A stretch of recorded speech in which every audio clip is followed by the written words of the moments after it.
he can only vote jika ada tie, iaitu undi pemutus. So we are happily going to day one. In fact, we want to go to day one on the 7th of May. You can ask the politician. Thank you very much. Can we have the next question? So whether if he doesn't follow the federal court ruling, can he be cited for contempt? Is one question. Can we get Datuk Shafi, since he's the most senior lawyer, to answer this? Now, there has never been in the history of American, or rather Anglo-American system, which is our system, Anglo-American legal system, where a declaration has not been obeyed. A declaration may be just called a declaration, but by nature it has always been obeyed. Alright, that's the first point. Now, why do they seek for declaration? Because declaration has got certain efficacy, effectiveness, because it can be, it is quite adaptive to changing circumstances, and the court makes certain declaration that would apply to that changing circumstances, which the declaration freezes and make it applicable. Now, one can argue and say, yeah, it is just a declaration, so what? I don't want to obey. He can be subject to contempt, even though there is no coercive force to it. Now, in fact, I anticipate this matter is going to get ugly on the 7th. I anticipate it because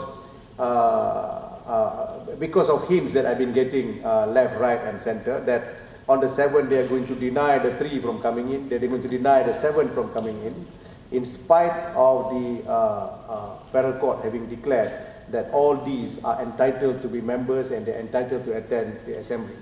Now, it's going to be a total breakdown of law and order. Now, this is precisely what I say. On one hand, you say, why not we go back to the assembly?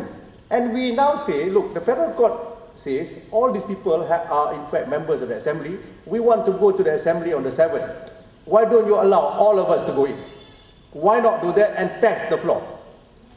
I can bet you they will not allow this because they know they're going to lose their pens on the 7th if they allow all of us to go in. Thank you, Datuk.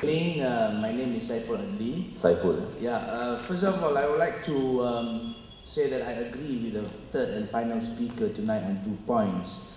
First of all, I agree that we need anti-hopping law very soon. And secondly, I agree that the monarch is not an absolute monarch because we have laws and constitutions. As long as the monarch is subject, His Highness, to constitution and laws, then I think it's okay. Yeah. And my question goes to the third and final that let me just see here. I believe also in the separation of powers, that the laws of the powers are separated between the judiciary, legislative, and the executive. But in all fairness, if this doctrine of separation of powers is to succeed, then it must have the principle of check and balance. If, like what the third panel have said, that no one can interfere the legislature, then where is fairness? What if the legislature has come out with something which is not fair? And like I think somebody has just said that the speaker is not above the law, and who can interfere with the legislature? That's my question for the final and third speaker. And for Datuk Shafi'i, just a simple question that my question is, why haven't Nizar sued the Sultan of Perak? Because it is obvious that Datuk Zamri is just merely carrying out the orders of the Sultan's constitutional duty. Thank you. Thank you. Can we have your name, please? Yeah, good evening. I'm Tiang Yu Tiong. Excuse me, Mr. Tiang Yu Tiong. Yeah. First of all, I would like to ask just now the second speaker. I think he said he went to Queen England to seek for Queen Counsel's advice.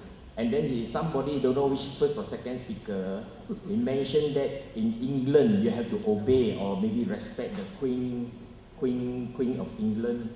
Absolutely. But I think just a few days ago, I read from one article, nowadays you don't have to respect the Queen of England. The Queen of England, in fact, has to ask the majority, the rakyat there, that's called the citizens of England, to ask for their view before she can act. Okay. And then I would like to say the difference between March the 8th and the second round of appointment of MD and the ESCOs are different. Because now on the 3rd of March is the Adungs are all elected by the people of Perak, and they have already formed the government. Once the government has been formed, and if Adung were to hawk, then it becomes like buying and selling, and it's just like a pasar malam type of transaction. And then the freedom to associate and disassociate doesn't mean that maybe it apply to maybe institution or others, but one thing I would like to stress is that freedom of to associate and disassociate is different from Adung. As what our Mahathir Prime Minister, ex-Prime Minister has said, even if you put a lot to stand on an election of the party, you will win. Because nowadays our rakyat, we work for the party and not work for the individual. Once you have already resigned or maybe hope, then you have to resign and call for a fresh election. That is what I think majority of the Perakians want. Can you get to your? Are you done? Okay, never mind. This is Please let him talk. Let him talk. so. Another the last question Please is what? about the Piring case. I think the Piring case, Piring never asked the 331 state assemblymen to sign and present it to Tuanku on the 3rd, maybe on the 9th of March. But after the second round, in fact, Tuanku should sack the 3 Adun because they have betrayed, because they have signed and Mr. pledged Tian, allegiance. okay, can you get to the point?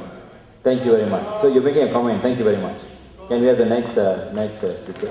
Salam sejahtera. Nama saya Naran Singh. Naran Singh. I wish to clear myself this evening that I think most of them know I belong to the Barisan Nasional. Walaupun saya seorang Barisan Nasional, tapi malam ini saya tanya soal ini sebagai seorang bebas.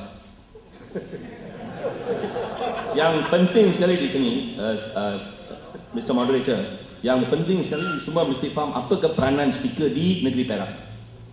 Yang pertama saya baca Perlembagaan Perak dan juga Standing Order. Di negeri Perak ini rakyat mesti faham.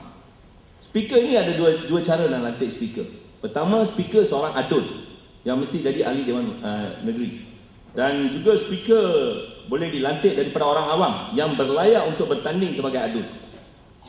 Dan we must understand the role of a speaker is very important. A role of a speaker is to be independent. Dia mesti bebas. Dia tak sebelahi barisan atau dia tak sebelahi pembangkang. Dia macam monitor atau he's a prefect atau he's like a referee. He control the Dewan. Dalam Dewan ini apabila bersidang ini, sebagai seorang speaker itu dia tak panggil menteri besar, walaupun menteri besar lebih pangkat daripada dia, dia panggil sebagai YB. Mr. Singh, I see where you're going. You have 1 minute, please. Oh, 1 minute, sorry. Thank you. Jadi di sini kita kena faham macam Mr. Nga kata tadi, mungkin mahkamah, apa-apa perintah dibuat oleh mahkamah, mungkin Dewan tak perlu mengikuti. Saya tak setuju dengan Mr. Nga sebab saya juga seorang peguam. Jadi ini here we must bear in mind whether the role of speaker, what the speaker did in Perak was rightful, whether inside the speaker has a power, it has a power inside the assembly, but not outside. Can we imagine, Mr. Moderator, our parliament speaker sack all the opposition, do not attend the parliament? What will happen? That's all. Thank you. Thank you. Mr. Tian, question. I think. Can we take the first question first from Encik Saiful? Am I right? The one's directed to Mr. Nga. To Mr. Nga. Yeah, Mr. Nga, do you have the question? He asked, about this issue of check and